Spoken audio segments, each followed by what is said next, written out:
I want to talk to you today about your hands. Our hands are always with us, but they're often ignored and sometimes worse, shunned.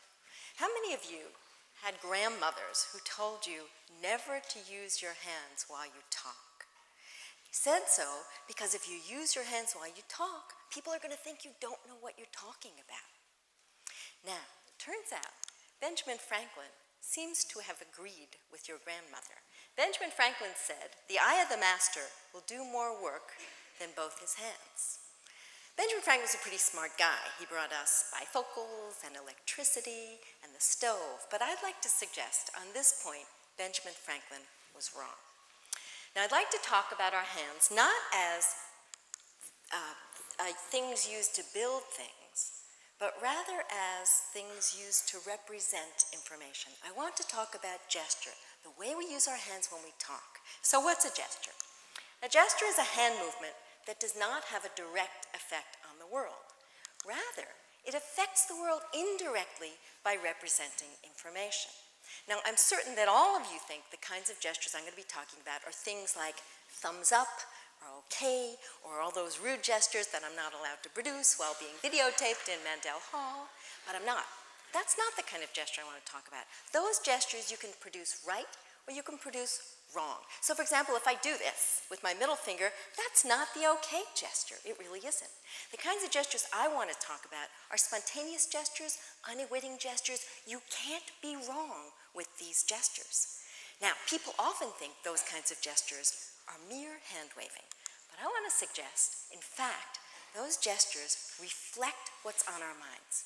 And to do so, I'm going to go back to an old paradigm used by Jean Piaget. What Piaget did was he showed children 2 rows of checkers, and he made sure the children thought that there were the same number of checkers in the 2 rows, and then he spread one of the rows out. And he said, okay, are there the same number of checkers in these 2 rows? Now, children under the age of 7 say, no, they're different. And I'm interested in the reasons that they give for saying they're different. So here is a child who says they're different because you spreaded them apart. She says it with her mouth, and she also says it with her hands. Watch her. Maybe. Oh, let's try it again.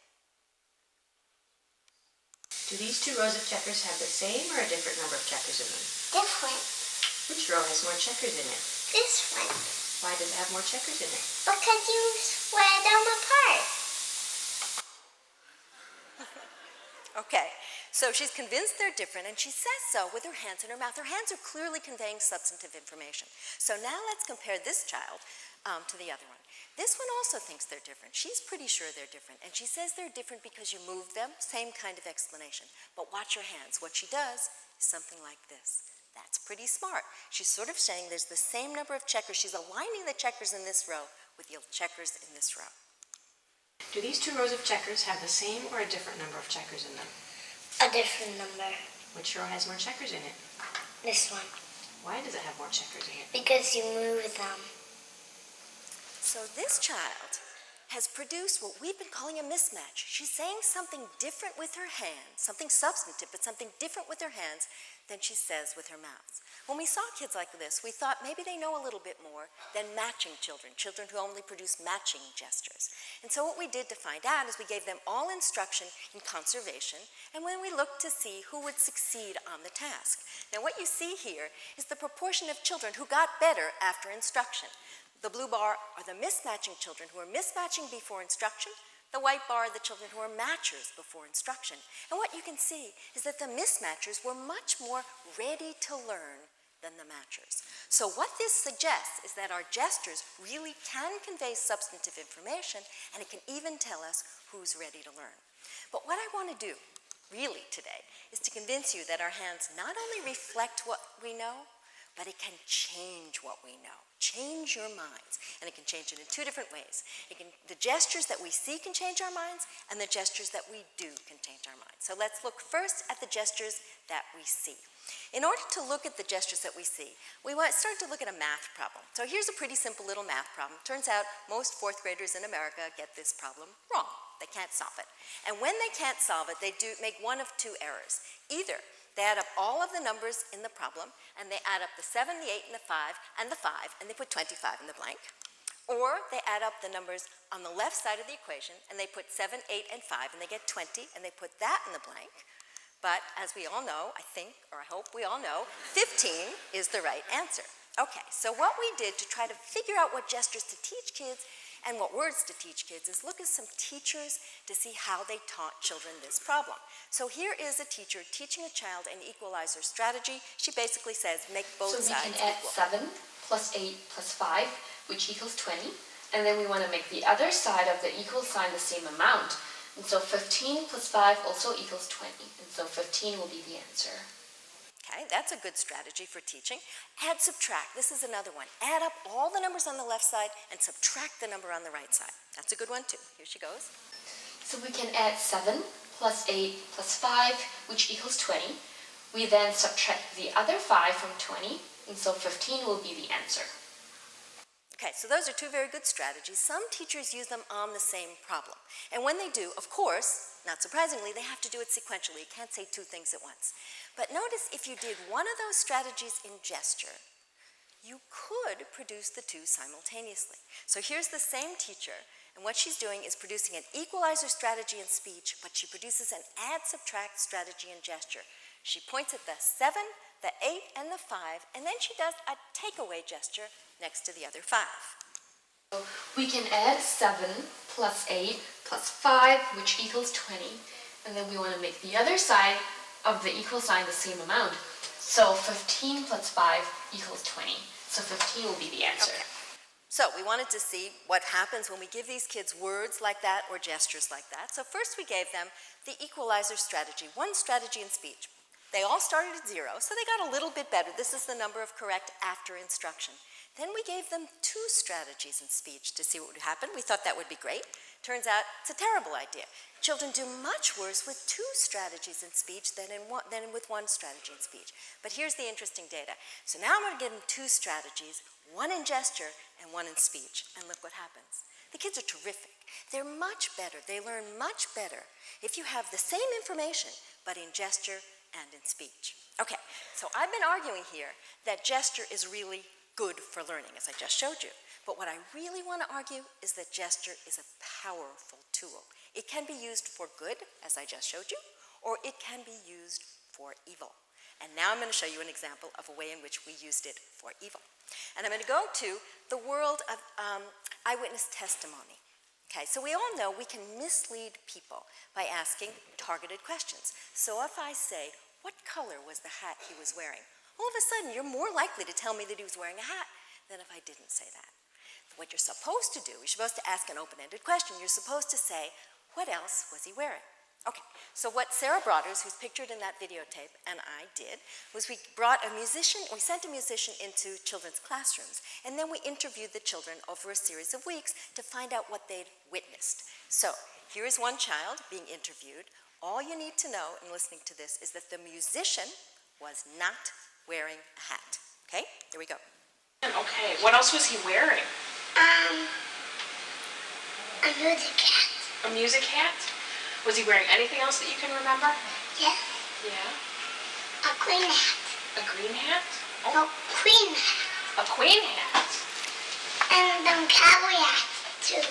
Okay, and a cowboy hat too. Where did all the hats come from? I don't know if you noticed whether you were watching carefully, but let's watch Sarah again. She asked a perfect open-ended question, but watch her hands. Okay, what else was he wearing? She did a hat gesture along with it. We got just as many hat responses when she said, what else was he wearing, as when we said, what color was the hat he was wearing. Gesture can lead you astray. Okay, so I've talked about how the gestures of others can have an impact. Now let's look at the gestures that you yourself produce. Now, I've already suggested the gestures you produce reflect what's on your mind. But in order to argue that the gestures you produce can change what's on your mind, I have to manipulate gesture, force you to do gestures. Okay, so actually, we don't force anybody. We only encourage people to gesture. So what we did was, again, we looked at this math problem, and we encouraged children to produce words. This is the first set of children. They were told to produce the equalizer strategy. Just parrot these words every time they solve the problem. Okay, first of all, can you say the words exactly like we practiced? I want to make one side equal to the other side. Okay, and then can you write your answer? Okay, here's another child told to say exactly the same words, but she was told to produce this kind of gesture, to produce a grouping gesture. She does a V under the 2 and the 4, grouping them together to add them, and then a point at the blank. That solves the problem. Okay, now can you say those words and do those hand movements for me? I want to make one side equal to the other side. Okay, now can you write your answer? Okay, in the third group, they're same words, same grouping gesture, but under the wrong numbers. Put a V under the 4 and the 9, and then point at the blank. Well, first of all, can you say those words and do those hand movements exactly like we practiced? I want to make one side equal to the other side. Okay, now can you write? Okay, so what happens? This is the number of problems that the children got correct after instruction. They were all at 0 initially. You can see, remember, they all said the same things, but it's the kids who produced the fully correct grouping strategy who did best, followed by the kids who produced this partially correct strategy in gesture, followed by children who produced no gestures at all. So this is nice. We can, if we know what to tell children to do with their hands, we can make them learn or help them learn better by having them move their hands in particular ways. But if you really want to go into the classroom, sometimes we don't know what to tell children to do with their hands. So in that case, we might just want to increase learning by telling children to move their hands any which way at all. So that's what we did next. We told children to solve a problem, and then we said, okay, now the next time you solve this problem, I want you to move your hands when you explain it. So here's a child who solved the problem for the second time, incorrectly still. She added up all the numbers in the problem.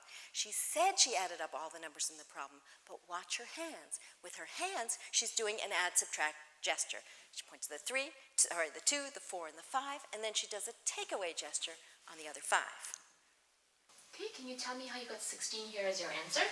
Well, I added 2 and 4 and 5 and 5 and got 16 as my answer. Okay, so what this suggests is that children often know more than they can say. But what's really interesting is that we can get them to activate this knowledge just by telling them to move their hands. And so now the interesting question is whether or not this activating of this knowledge makes them ready to learn. And the answer to that question is yes. And we did that, we figured that out by giving all of these children instruction. And what we found is that children who were told to gesture were much more likely to learn than children who were told not to gesture. So what we found here is that we can encourage children to learn by just encouraging them to move their hands. So I've talked about gesturing and learning in a very constrained experimental situation. Now I want to suggest that gesturing can be used to solve real-world problems. Not world peace, mind you, but something important nonetheless. So we all know that children from lower-income homes come to school less prepared, less ready than children from higher-income homes. They have, in particular, smaller vocabularies. And it can't be the number of zeros on their tax returns that's creating this difference. It's got to be something behavioral. It's got to be something that's happening in the home. So what's happening in the home? We know also that in high-income homes, there's more talk. People talk more. Parents talk more, kids talk more. But what we've discovered, actually, is that if you hold talk constant, we also find that people gesture more in high-income homes. The other thing we've discovered is that the way in which you gesture when you're a little kid predicts the size of your vocabulary several years later. So, the number of gestures that you produce at 14 months, actually, if you produce more gestures when you're 14 months old, you're likely to have a bigger vocabulary at 54 months than if you produce fewer gestures. So, that's a nice fact. It's a nice, perhaps, mere correlation.